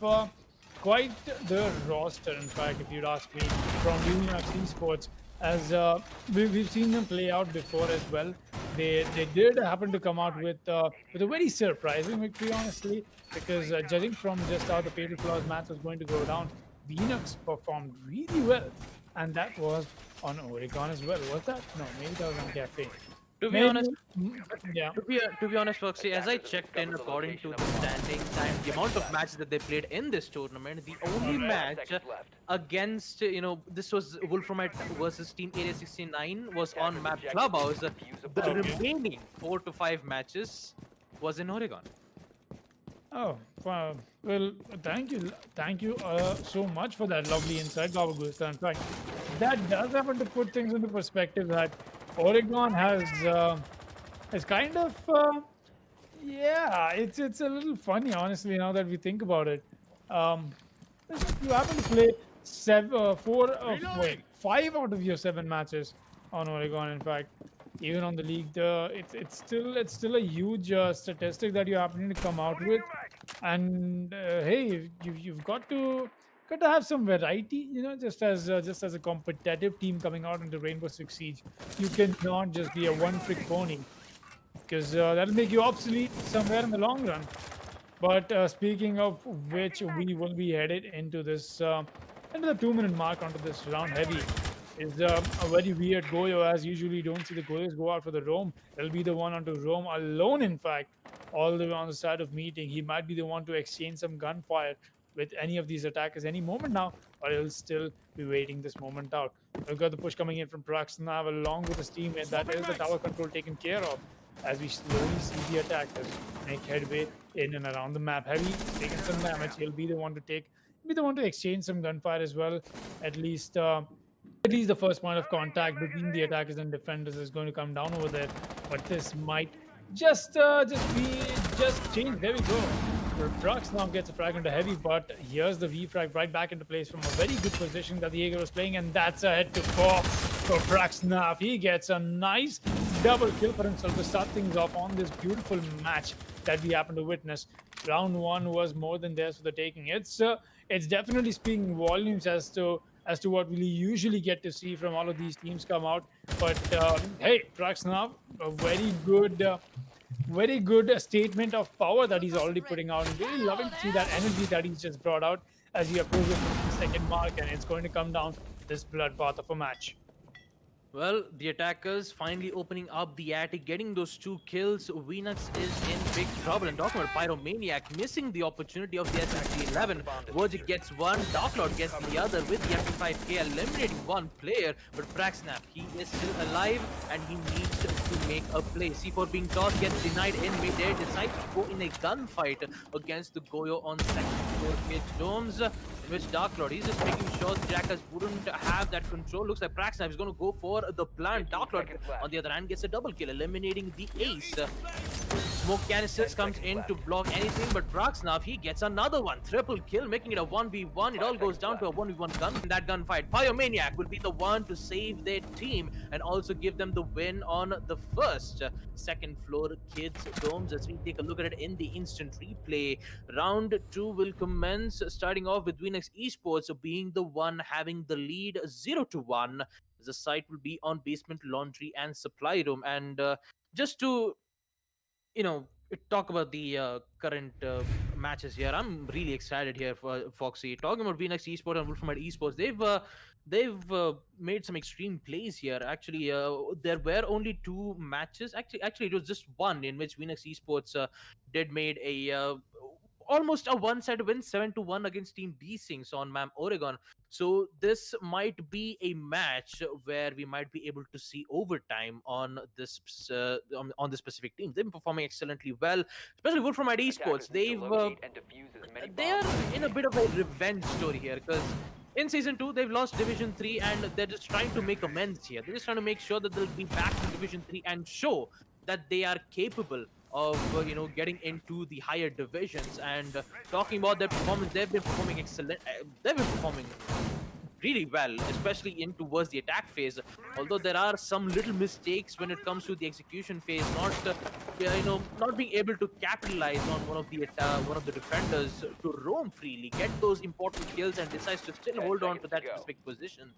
Wolfram Esports needs to figure out a way. With Venux Esports winning that first round of defense, the round will be underway. Basement laundry will be the side. Action phase will proceed, and let's see on what kind of push will Wolfram Esports will go on to. Will it be the blue bunker push? Will it be the freezer basement laundry push? Or will it just be a full-on rush? We'll just find out. Well, that's exactly what we're here to find out. The push coming in from the attackers. It's just like Baba Goose happened to mention, we might get to see a possible overtime coming up in this situation, because what we've usually got to see from teams like this is that relentless act of, I would say, how do I put this? They do not like to give up. They just like to bring out everything that they've got and like to put that on board. Sometimes it does happen to overwhelm themselves a little bit and put them in a little bit of a bad spot, as already Roxamo Killer, with the vibes that he's throwing out on the Vigil, is definitely, there you go, he's going to get spotted now that he's taken out the drone. 2 of those drones taken care of. That's enough until denial that he's playing out himself alone. A quick rotate is what is into play, but he's taken so much damage from that hatch drop that he possibly happened to make, but that was noticed by the Hibana Prashna slowly coming out of his position. He gets the headshot. That's a quick take and a very nice and easy one as well for the side of Wolfram Esports. They're just making sure they get the headway done well and done right. Not having to lose a whole lot. In fact, there's no damage even done to any of the attackers, so it's a very good situation that Wolfram Esports having to start off themselves with a good man count advantage as well. 4 versus 5, and we are already getting to see the defense trying to get desperate into finding these frags, and you're trying to equalize the man count at least for the while. and making sure that they have a chance. And there you go, another frag drops in. That was the B frag, in fact, from Heavy. He was the Goyo on flank once again. The roam game from the Goyo is coming out, and he gets a double. That was Frax. Now he is trying to come up on his position. He gets a triple, and he'll finally get shut down by the Jackal, but he's already done the damage. The damage is dealt, as we happen to say it, because now the defense does happen to find themselves in a very comfortable spot, 3 versus 2, with the Jackal and the Ace left alive. But mind you, the player Ace is running the Jackal, and the character Ace is being run by by Hypnotist. There you go, a nice frag comes in, and the Goyo shield coming out to so much help for the Jackal right now. It's going to send Pyromaniac flushing down all the way on the side of blue bunkers. You got the Smoke and the Vamai, the only ones left alive. Hypnotist has gone for a full rotate. He's got a very good gun to use with, but more importantly, he's got more HP to take that gunfight as well. And so is got Expansion Tetra. Pyromaniac, it is the only ones with low on HP. That'll come down to the Jackal and the Vamai standing up, but no, Selma beats at the wrong time. That's just a distraction, or is it? A 2 versus 2 push is going to come down to this, winning these gunfights. 6 seconds left. The push up is in for the Smoke. That was just a distraction. He was buying time because he has the Vamai to do the job. Pyromaniac gets one, but he gets knifed. What? Pyromaniac! He's going to go down because Ace makes sure he's brought the lawnmower with him, and that's more than just his trusty knife. Takes him out like he's just a weed in his garden. What a play from the Jackal, making sure he comes in with that knife just right off his back pocket towards the end of his round, and we'll be taking a quick look at that in the instant replay. What a turn of events. Well, that's going to be heavy for Venus Esports, if you get what I'm talking about, Foxy. See what I did there? Because, you know, the username is heavy. He did get a triple kill with the Vector SMG. Unfortunately, the attackers of Wolfram Esports won in a 2v3 situation. A very desperate win for Wolfram Esports to win that round on the basement laundry. As we proceed to round 3, it will be the size. It will be the same side yet again, and this time maybe with some similar changes, maybe towards the defenders of the Vigil. This time, instead of getting tracked from the Jackal, in which Ace was the one who was making those incredible information thanks to those Inox scanners, eliminating those roamers was a huge task for the attackers from Wolfram Esports, and they executed perfectly. The drone works, giving away information, and also the Jackal scans to give them proper information on where exactly the Vigil's location was. That pre-fire from the Hibana did work out well, dealing a good amount of damage, and Praxnaf, I believe, was playing as the Sophia, did, however, eliminate that player in towards the meeting room. With that, action phase will proceed. It will be the same operative pick from both the teams, although Pyromaniac will be the one having the impact needs, in which we did see in the previous round, making a quick rotate towards the blue bunker to electric room to make sure that they'll be able to get those angles as soon as possible. But the smoke grenade in which the Ace threw out, that actually did not expect it for the defenders to hold on with. But for now, let's just focus on the match as we see Roximo Killer in the Harry Potter spot of the big tower stairs. Quite interesting enough, you know, as a Vigil main, you do see them, you know, roaming in a particular position, but interesting operators decision making here from Phoenix Esports, as we do see the Goyo doing the roaming duty towards on second floor kids, and he'll be the one who decides to make these plays. The drop down comes in from the Hibana, unaware of what his position is, but he's going to win that gunfight, and also a TK. That is very unfortunate there, but for Vergix, he'll still get the job done. Unfortunately, with Botnik being eliminated, 1 drone, 3 flashbangs, and 3 won't be available due to a single mistake that Hibana made. 4v4. 1 minute 45 seconds left for Wolfram Esports to make their play. We do see the Ash breaching charges to hopefully eliminate one of those deployable shield, as Ace yet again making those plays, eliminating Expansion Tetra, making it a 4v3 situation, opening up the electric hatch, which would give Phoenix Esports a lot of difficulties dealing on the basement laundry site. Talking about Phoenix Esports, is when it comes to the execution phase, they almost they almost lost it out against Wolfram Esports when they had at least 2 seconds remaining. But this time, Wolfram Esports having the man count advantage, Phoenix Esports needs to be careful. That's exactly what they've got to do. A 3 assist 4 is what they're looking at right now. All the defense has to do is just make sure they watch their back, they have their crossfires established, and they make sure that they keep each other safe on site.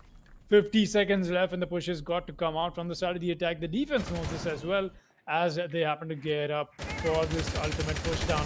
Dark Lord denying so much more, but Pyromaniac is here to get a frag. Pyromaniac is here to get another. Vorgix and Hypnotist really the ones to take the fall, and he finds a very nice position to exploit the attacker's weakness. There'll be a quick double refrag though coming in from the side of the attackers though, and that was in fact Proximo Killer and Pyromaniac going down on down to Dark Lord in a 1 vs 2. Proc Snap and Ace are the only ones left alive, but no, that's a ill-advised pre-fire. Not the best position to be in, honestly. Not from Dark Lord, but hey, that'll be the cleanup coming in from the side of Wolf from Esports. Speaking of which, Wolf from Esports very quick on the trigger. They made sure that they got their stuff right. They made sure that all the kills that are coming in are dropped at the right time. Just perfectly well done. Smooth as butter attack, if you'd ask me. We'll be headed to round 4, and Kids and Dom's main hall is going to be the site for the side of defenses. It does come down to the fact that Laundry, like I've talked about this before, has not exactly been a very it's a very happy site for the side of the defense when it comes to a map like Oregon.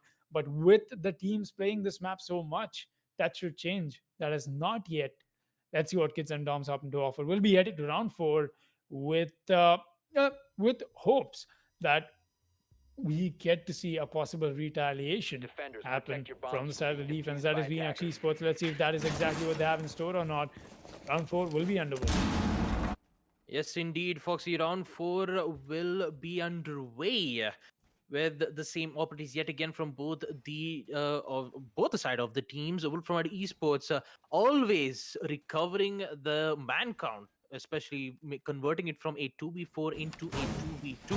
Although the players on the side of Phoenix, always that situation on round 2 and round 3 where one of the operators always gets that triple kill, and then out of nowhere they just instantly gets refragged.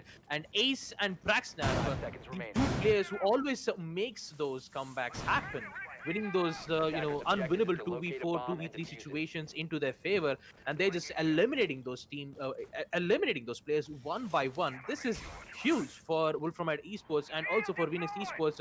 This should be their main target. They have to eliminate Praxnap or Ace, and looks like we're going to be seeing an early run out from Heavy. Unfortunately for him, it's going to be very difficult because he's going to get tagged out. A bit of a damage there from none other than the Jackal, who did spawn in towards that specific position. Actually, it was the Hibana. But for now, the heavy aggressive plays from Phoenix Esports will unfortunately come to an halt. Currently, he's going to be in trouble because he has been tracked from the Inox scanner. Goyo is going to be having a hard time dealing with this because he's going to be hunted by a total of 2 to 3 players on the side of Ultimate Esports. This is their possible main game, hunting down the roamers first, then progress towards the site so that they would have the maximum chances of winning. Talking about it, there's only 4 players still remaining there, and Heavy, thinking what is best, he decides to fall back to the side, which is a good idea, knowing that it would give a confirmation to the attacker saying that he's not doing the roaming game anymore, and the attackers will proceed using their hard breach charges to open up lines of sight and also giving them the access way. And talking about it, Jaeger is going to be in a lot of trouble, which he did make that vertical lines of sight towards on second floor kids. Opening up the window barricade would do the trick, which would force the Jaeger to be in a different position. Flashbangs being thrown in towards the attic doesn't get it gets caught, but they're just waiting for that explosive ordnance to be removed, which in fact would be the deployable shield. Ace still giving information to their teammates, not being able to get one kill, but it's going to be expansion tetra with the MP5K, eliminating Vergix, making it a 4v5 situation. Wolfman either open up the walls on the attic. I believe they opened up the second floor kids, and looks like Ace will be able to retaliate by eliminating Dark Lord, the view with the MP5K, and oh no, the Selma Breach charge. For a moment there, I thought the Selma Breach charge will detonate. Good enough, he'll be able to pick it back up. He'll be able to throw those throw it in the walls towards on trophy to make lines of sight. Although he do needs to be careful of those new jammers, which is not being giving him an access to make an angle. And here comes the push. 35 seconds. Wolframite Esports' attack coordination will come in through here. Although the numerous amount of walls not being able to open, and still 3 players still alive on the side of Phoenix Esports. They just need to hold one. It looks like Pyromaniac will be able to eliminate one. Decides to go very aggressive with the SMG-11. Doesn't get the connect just yet, but that smoke gas canister will. Throws another smoke gas canister to make sure that the push would not happen from that wall. As a lot of chaos has been happening here for 10 seconds. Wolframite Esports are not inside the site just yet. Pyromaniac is causing chaos. 3 kills with the SMG-11. And here comes Expansion Tetra with the last kill, eliminating Hypnotis, as Phoenix Esports will be the one to finally make a statement to Wolframite Esports, saying that we are not backing this out just yet. As we proceed to round 5, my god, this match is going to be very close, and I'm really excited to see how it's going to go down. Basement Laundry will be the side on round 5. Let's see what's going to happen. Well, not backing out just yet is exactly what it is from the side of both these teams. A very fit-to-fit fight that we happen to see so far, but I beg to differ, Babu Gustav. We've seen so many teams crumble under pressure when it comes to the second half, which we are only 2 rounds away from. Right now, we're into round 5. We've seen so many teams happen to not exactly be able to adapt to the change that the second half happens to offer them. And the change that I'm talking about is obviously the way you happen to bring out with the side change, at least in terms of what your team is trying to do, versus what your opponent is trying to break down and break out of you and beat you to it. In fact, it's definitely a very slippery slope into getting spreading and counter-striding of it. But it does come down to say that it does happen to change things. We did get to see something similar to that in the last match as well. In fact, the second half turned out to be such a different, fresh breather for Ultra Instinct, just trying to step up against the side of Jetter VR. It was just not enough, but it was enough to get them started. Maybe that is what could change our predictions, because right now, what me and Babu Gusta think is that we will be headed to overtime. But I beg to differ. Let's see what the second half happens to offer. But right now, in match round in hand, in fact, is going to be the round 5, and we'll be underway with that. Expansion Tetra, he's brought up the smoke once again, just getting the setup done nice and easy. He's going to make sure he gets everything done and dusted on site. The reconstruction has to come out from the shotgun as well. So definitely a lot of dependency as to how the setup has to go down on the side from that one person that we happen to see him come out. But the roam game will be on point as well from the side of the defense. I'm really loving that emphasis. Was Phoenix, they do get nearby towards the site, but when it comes to the execution of the site, that's where Wolframite Esports is dealing a lot of problems with time being ticked out to a 40-second march. Dark Lord decides to go for a push towards it, and Expansion Teta again eliminating Fragsnap, and Dark Lord doing the same, taking out Vergic. Ace trying to make some amends towards the Freezer, getting the elimination of Expansion Tetra. But unfortunately, yet again, is going to be a 2v3 situation. Will it be a fantastic recovery coming in from Wolframite Esports, or is it Phoenix Esports who will be able to avenge getting the round advantage for them? And looks like Ace with a huge Jiggle P getting a triple kill. He just needs to find 2 more. One playing very angrily. Yeah, Pyromaniac gets 1, and so does Roximo Killer. Eliminating Hypnotis, giving the win towards Phoenix Esports. Round 5, Basement Laundry goes to them. Let's take a look at it. In the instant replay, we will proceed to the last round of the first half, round 6. And let's see whether Wolframite Esports can be able to equalize the round count, or will it be Phoenix Esports getting the round lead? That is the real question right now. Round 6 is underway, and as we happen to move towards a halftime, it is very standard to come out with these questions on who happens to walk away with a possible advantage, or are we going to have a 3-3 equalize as we happen to proceed on to the second half. Right now, it's only the defense that is, of course, the side of Phoenix Esports, the ones to take an advantage of. They'll be the only ones to walk away with that one, unless, of course, unless otherwise, if we get to see the equalizer coming in from the side of Wolframite. Wolframite, they've definitely come out to be a very, very strong team before, and just as we have some history being shared with them in the league as well, former Division 3 team, and coming down to that and not being able to survive the heat is all right, but right now they are being tested. They are being put up against the competition that themselves want a spot that Wolfram ID Sports had to give up in the last season's relegations. So I'm really loving the same love or same motivation that both these teams are sharing right now for that spot in Division 3. Because for Wolframite, it does happen to be a match that will be determining how their legacy in this league happens to go ahead. You don't want to be forward Division 3 players and then get out of an open qualifiers. Not the best of looks on your resume. But hey, then again, it is Venus Esports with possibly few of the best players I know coming back to this region. So yeah, does happen to speak volumes, and just like Babagusa said, this if not is going to be a very, I mean, just put it into lame terms, it is definitely a try hard moment for both of these teams. That being said, 2 minutes are left as we proceed ahead into this round 6. Well, no bodies have been dropped just yet. No early kills coming in from either both the team. The side being on first floor meeting will be a challenge for Venus Esports to hold this particular site. We do see the attackers holding the angle towards the from the attic. They will try to make sure that they'll be able to use that line of I wouldn't say line of sight. They're just trying to open up the wall to make sure that there won't be any specific operators who tries to push in.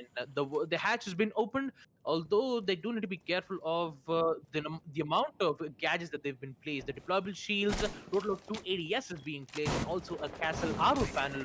Using so much utilities from that specific position, they really need to be careful towards the side. Though they have two grenades in which Ace has currently. He was playing Jackal for the past 3 rounds, and since it is since the site is on first floor meeting, it is a necessity to have a soft breacher to make vertical lines of sight. But for now, you have to get the control on second floor kids, in which Venus Esports are not going to give them out that easily.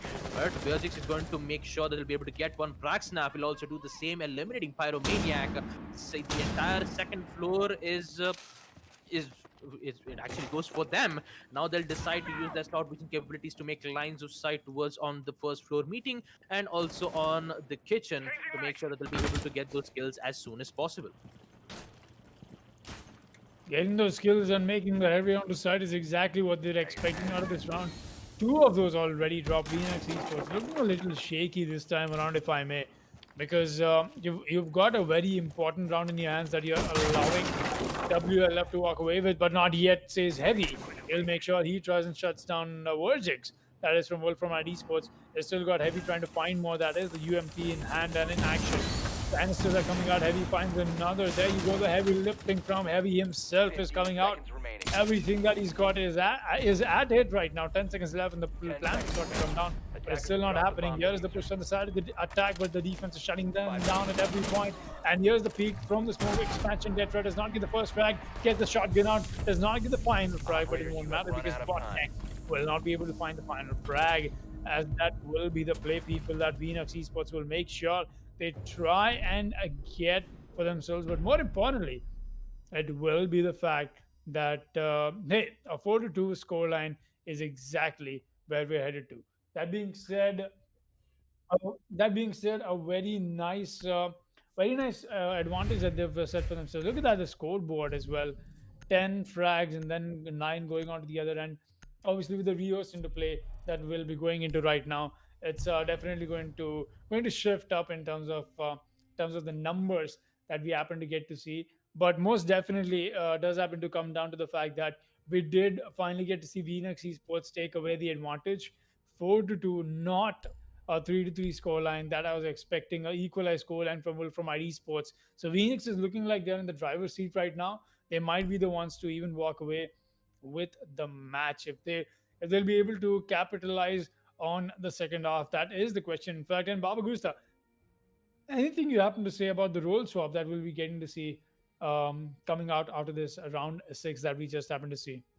Well, talking about it, I mean, there may be a higher chances for Wolframite Esports to get back in the game because they did, however, won a total of 2 attack rounds, which was on Basement Laundry. Most of the time, it was always in a 2v4 situation for Wolframite Esports to at least get into the side. They did, however, win those particular rounds. But it was the same thing over and over again. Bodies being dropped, especially from VNX Esports, every single time you do see a triple kill or a double kill coming in from the defender sides getting those kills.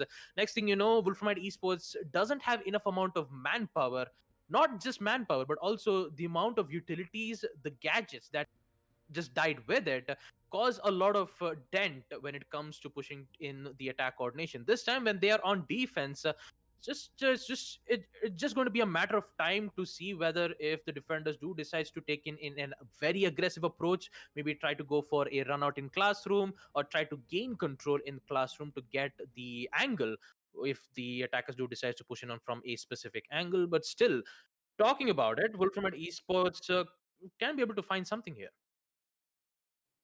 Well, no, I didn't quite get to hear the last part that you happened to say, but we're requesting you to say that again. But as we happen to go ahead and into this match, we've happened to received some news from our admin just a second ago that we'll be taking a quick break and coming back with this match. Most possibly not wanting to stop the action for you. We'll be right back, people. Stay tuned.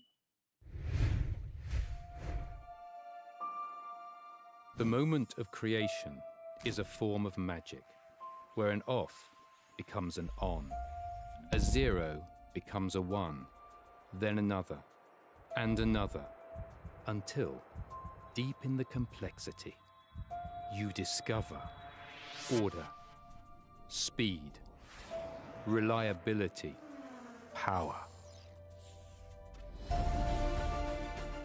experience the WD BLACK SSD.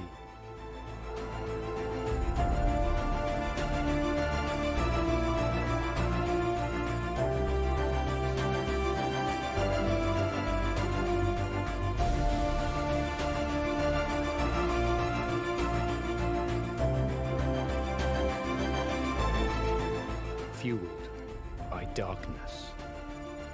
Level up to NVMe SSD performance.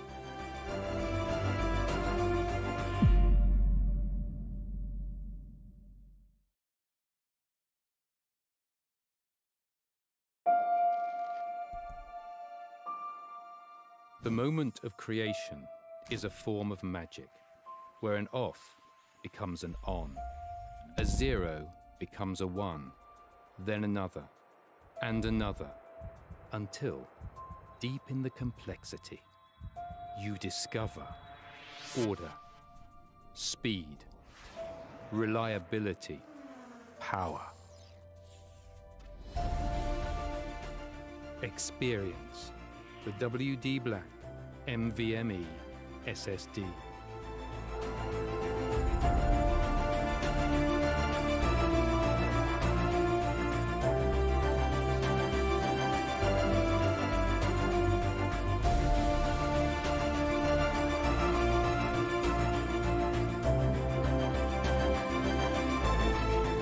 Fueled by darkness. Level up to NVMe SSD performance.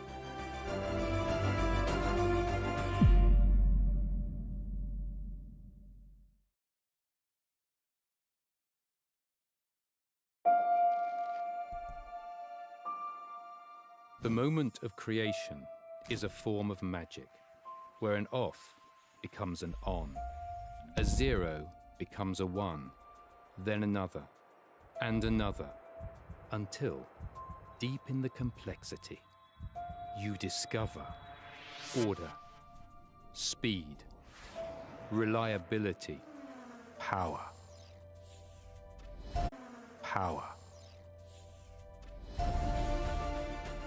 experience the WD BLACK NVMe SSD.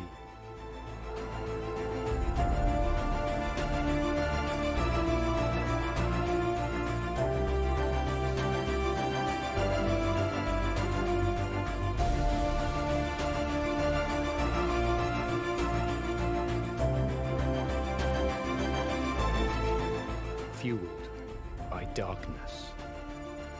Level up to NVMe SSD performance.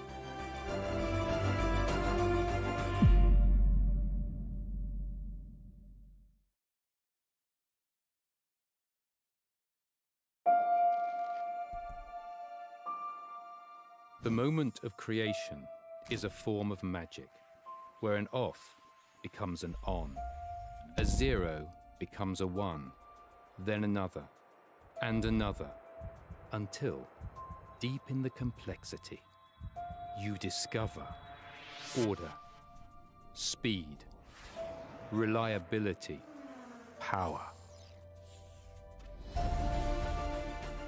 Experience the WD BLACK NVMe SSD.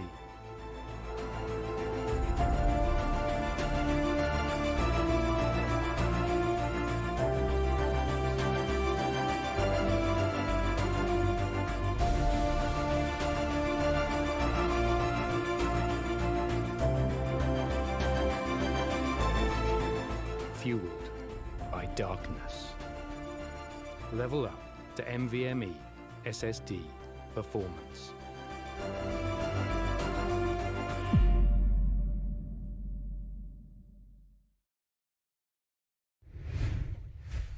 Of the qualifiers. That's right, people. The teams that happen to lose today will be going down to the phase two, get themselves another chance. But the teams that will be playing today, the results and the scores will be updated on the social media of the esports club. So make sure you follow them on Facebook and on Instagram and stay updated with everything about esports. That being said, that'll be it from me and Babu Usta, and we'll be taking your leave. Make sure you have a good night. See you guys tomorrow and take care.